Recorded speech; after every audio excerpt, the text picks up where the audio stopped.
Hello and welcome to Analysis with me, John Rees. The least surprising announcement of the political year came last week when Field Marshal el-Sisi told the world he was running for the post of Egyptian president in 8 weeks' time. El-Sisi resigned his army command, leaving his son's father-in-law behind as one of his successors. Larger-than-life billboards with the Field Marshal's image on them have already appeared on the streets. The campaign begins 1 week after 529 Egyptian protesters were sentenced to death in a trial the United Nations has described as a mockery of justice. Of course, the largest opposition movement, the Muslim Brotherhood, has long been outlawed. Thousands of activists remain in jail, and the trial of the Al Jazeera journalists resumed today. So will the last remnants of Egyptian revolution be extinguished under the el-Sisi steamroller, or is this all likely to reignite opposition? Joining me in the studio is Peter Oborne, Chief Political Correspondent of the Daily Telegraph, Mohammed Sudan, spokesman for the Freedom and Justice Party, and Dr. Carol Kirsten, author of Cosmopolitans and Heretics, New Muslim Intellectuals and the Study of Islam. But first, let's take a look at this report. Egyptians will return to the polling stations on May the 26th and 27th for the first round of the presidential election. The first round of voting for the president commences during the days of Monday the 26th of May and Tuesday the 27th of May, starting at 8 a.m. and ending at 8 p.m. on both days. Voting is held in the electoral constituencies decided by the High Electoral Committee, as per the number of registered voters. The organising committee also announced the date of the second round of voting in June if the first-place candidate does not have a wide enough margin. It is widely assumed, though, that the former army chief, Abdel Fattah el-Sisi, will easily win the first round in May. So far, the only other candidate for the presidency is Hamdine Sabahi, who came third in the 2012 election that was won by Mohamed Morsi. Candidates may conduct their campaign between the 3rd and the 23rd of May, and the final result for the presidential election will be announced on Thursday the 26th of June. Sisi, who is expected to win a landslide victory, has been riding on a wave of popular backing since he deposed President Mohamed Morsi last July. His supporters see him as a man who can save Egypt from its current crisis. But the supporters of the deposed President Mohamed Morsi view him as a mastermind of the coup and hold him responsible for the severe crackdown on the Brotherhood since July. Over the weekend, clashes have continued across the country between supporters of the deposed President Mohamed Morsi and police after a court ruling handed down death sentences to 529 alleged Brotherhood supporters in the city of Minya early last week. The death toll is not yet clear, but the Interior Ministry announced on Friday that 5 people had been killed. A young Egyptian journalist was also killed while covering the clashes. Protests have also intensified over the last week at campuses around Egypt. Yesterday, 1 student was killed outside Al-Azhar University in Cairo during a battle where Egyptian riot police fired buckshot and tear gas at pro-Muslim Brotherhood University students who threw stones at them outside the university. This is the second student death since another one was killed outside Cairo University last week. The student protesters are demanding the reinstatement of students that have been expelled for taking part in demonstrations or for belonging to the Muslim Brotherhood, and are also protesting against the bid for presidency by the former army chief. So, Carol, what do you make of these latest developments? It's not a good moment for el-Sisi to begin the presidential campaign, despite the thought that the level of repression must be helping him, seeing there's no opposition. Well, it illustrates how polarized Egyptian society is. There is this all-out war that has been declared against the Muslim Brotherhood, which indeed manifested itself very clearly the past week with the grotesque, as Amnesty International called it, a verdict against no less than 500 plus people being condemned to death. And on the back of that, sort of the much anticipated, but nevertheless a sort of for drama put in scene by el-Sisi of taking off his army uniform and assuming the role of a civilian politician, positioning himself as a sort of the new unifying figure for Egyptian society. But I think it cannot gloss over that Egypt is very much fragmented at present. How do you think, Mohammed, how do you think this campaign is going to go? Because they're going to have to sustain very high levels of repression throughout it, aren't they? I don't think there's going to be any campaign. He's the only one who will be nominating this kind of election. then he's a sole candidate. Hamdin Sabah is nothing. He's just a piece of decor just beside him. Then why we need any campaign? No, nothing. But I think that the Egyptian people refuse this, especially when they get the hashtag, if you hear about that it's 450 million people shared in this. That means that we have about 450 million people. They are against this guy. They are against the military coup in Egypt, not to be a president, but they are against all this kind of authority. I don't think they're going to work like this. It's a funny comedy movie, just to be a president. He is the real one who ruled the country since 9 months ago. Then be a president or not, it's a funny movie. Yeah. I mean, Peter, there's some pretty nasty regimes and some pretty rigged elections around the world, but I mean, this is pretty high up the spectrum in terms of, you know, announcing it in the midst of a death sentence like this, of the whole of the largest organisation being banned and deemed as terrorist. I mean, it's a quite extraordinary moment, really. Yes, I think that what's happening here is an historic mistake by the military. Their best bet was to govern at second hand. And if they'd been insensible, they would have continued to do that. But by Sisi's decision to become a new Nasser, a new Mubarak, is in the medium term. In the short term, I'm sure he will get elected. In the medium term, it's a disaster, not just for Mr. Field Marshal, as he likes to call himself, Sisi, but all his allies, the Saudi Arabians, the Americans, and so forth. It's a disaster because he is now going to be accountable for the failures of the regime. And up to now, SCAF have been hiding behind the civilian government, or what manifests itself or pretends to be a legitimate constitutional government. Now you're going to have a military government, and it's going to fail. I mean, I hate to say this, it's going to fail. And it's going to fail with horrible consequences. And so the Sisi's vanity is what we're seeing here, is the vanity of one man is going to bring, it's very good news in the medium term for the Brotherhood, actually, because you were democratically elected, you were accountable, you weren't perfect, by the way, you made mistakes, but you were accountable democratically, and now that Field Marshal Sisi is going to turn into President Sisi, he must be democratically accountable. Mohammed, I mean, Peter's got a point about them coming out from behind the kind of civilian facade, because the last time this happened was when the SCAF regime directly governed, so to say, after the fall of Mubarak, and that was a very quick disaster, wasn't it? Actually, now it's not a civilian at all, because Sisi, when he announced that he will run to the presidential election, he was in his uniform. That means this is a very put sign that he was still there. He's belonged to this group. And other side, that both is the Minister of Defense is his partner for the conspiracy of the military coup, and other one is the assistant is his relative. Then it's family. It's like a family business. And I understand that he tried to protect himself, because always when he betrayed anyone, then he felt that all the others going to betray himself. And this is the story. We're still under the military coup ruling. Even they are not with the military uniform. No, still there. They're going to rule the country.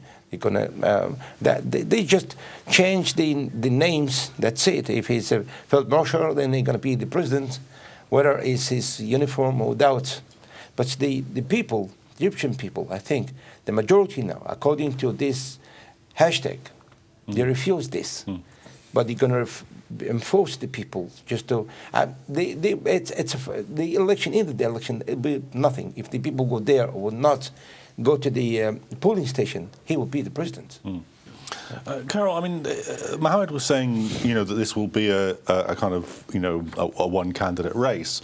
And he was saying, Hamdeen Sabahi, who's the Nasserite politician who is standing, is a negligible force. But did you read it like that? Because, I mean, Sabahi came third in the presidential campaign when Morsi won. He was actually had the greatest vote in Cairo and Alexandria. So, I mean, could that be something which at least sort of diminishes the steamroller effect of the LCC candidature?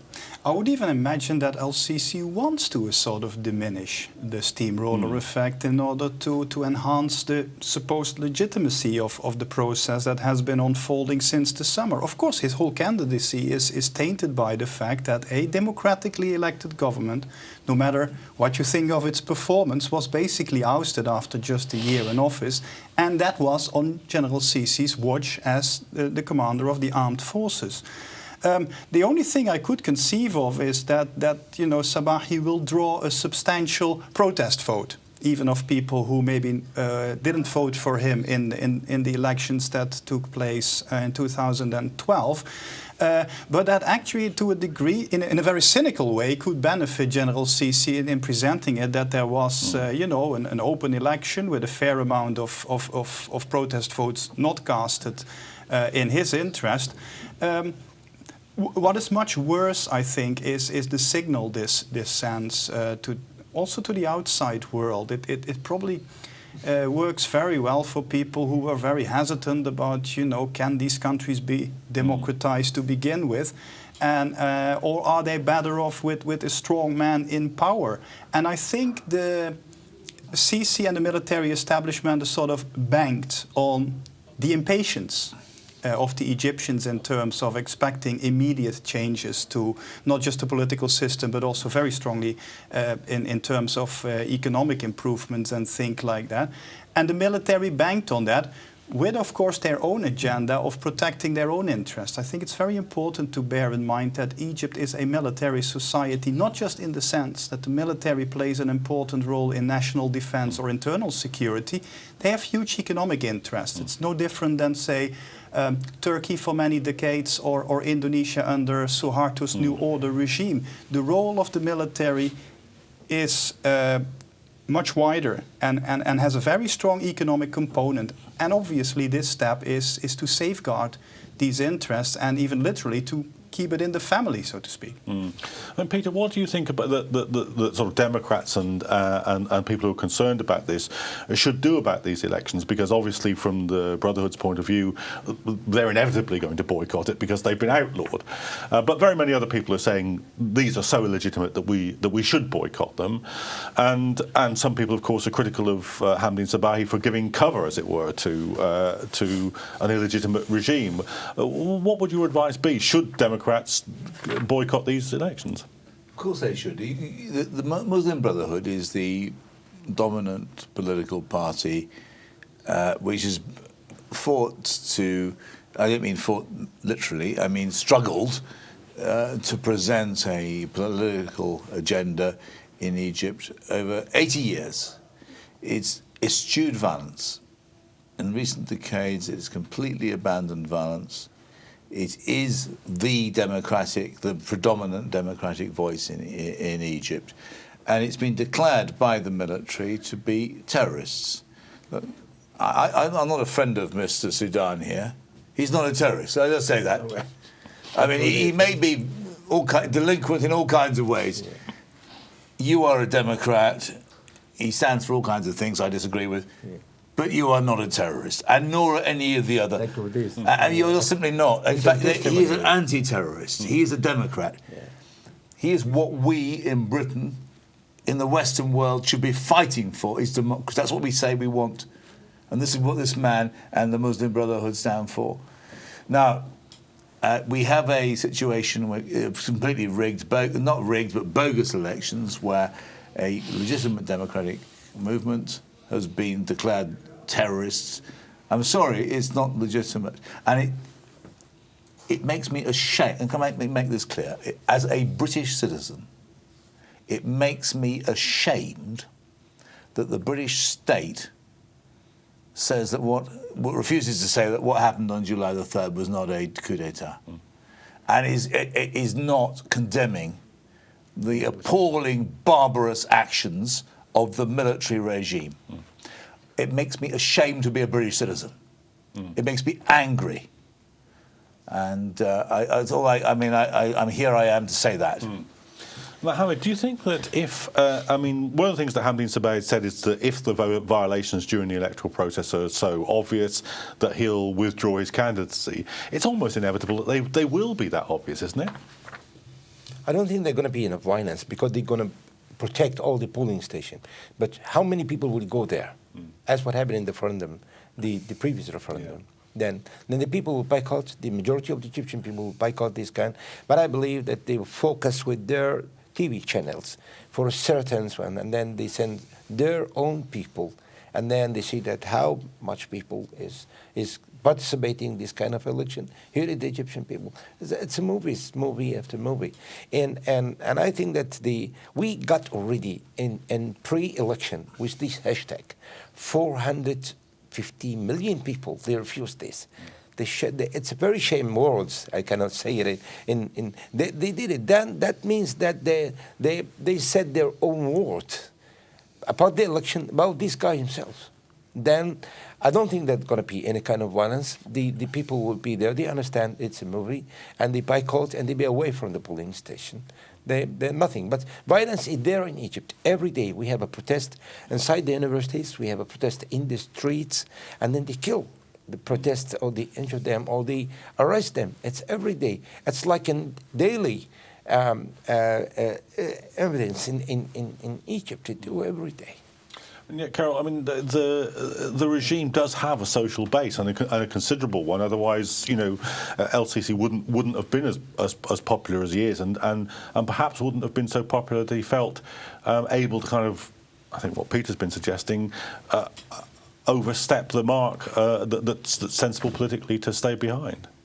Yes, I mean, the support for the Muslim Brotherhood, if you look at the elections and the votes that came out in favor of Morsi or the Freedom and Development Party, was around a quarter of the Egyptian population. Now, that is already a very sizable segment of society, but there was probably a very large silent segment of Egyptians who were either from the beginning opposed to the Muslim Brotherhood taking control of the government, or so disenchanted with the performance of Morsi over that year that indeed they craved so much for stability and worry over the desperate economic situation that worsened substantially during the year of Morsi in power, that they almost are willing to sacrifice, apparently, the democratization process for the sake of having a degree of stability. And that is what I meant with this is such bad advertising for democratization processes in the Muslim world, especially if you look also beyond Egypt. In Tunisia, they have been struggling, but they have managed to do a degree of damage control. But if you look at a country like Indonesia, which had regime change in 1998, had 3 consecutive free and fair elections, but still with a lot of the same faces of the old regime. It will be this year that for the first time, most likely, an entirely new individual, untainted by New Order or the preceding 15 years of Reformasi, has a chance of taking power. And it's this kind of impatience, I think, that is doing the biggest disservice to the democratization process. And that has been exactly what Field Marshal El-Sisi is banking on. Peter, do you think we're going to face something, if, as we must assume, El-Sisi is elected, are we looking at a period after that which in some ways is more repressive than the Mubarak era? Because I think that's what Mohammed's suggesting. Well, Mubarak was a dreadful man, dreadful, but I don't think he ever declared, I would say it was higher than 25%, by the way. 40% of his fellow citizens to be terrorists. And that's where we're going now. And I have to say that the absence of protests from British and Western governments, the Americans, the British government, the absence of shock, actually, of what is happening in Egypt makes me despair, makes me ashamed to be British, as I said. And I think that we have to understand that democracies throw up government. If you have a democracy, a democracy will throw up governments, elected governments, properly elected governments, which you don't agree with everything about them. But if you support democracy, that's what you have. And I'm not a supporter of the Muslim Brotherhood, but I do believe in democracy. And I think that if we are being deeply and profoundly hypocritical about this here in the West, and I think we are going to pay a price. The danger of all of this is that we are sending a message that democracy can't work for Islamist parties. And what is the alternative to democracy? It's terrorism and it's violence. That is the message we're showing out. And I wish somehow that Washington could understand this, that the British government could understand this, that we are betraying everything which we believe in by not protesting against this coup d'etat in Egypt. OK, well, that's where we'll have to leave it for the first part of the programme, but we'll be coming back to exactly those questions, the international repercussions of the crisis in Egypt, as well as the domestic ones, in the second part of the programme, so do rejoin us after the break.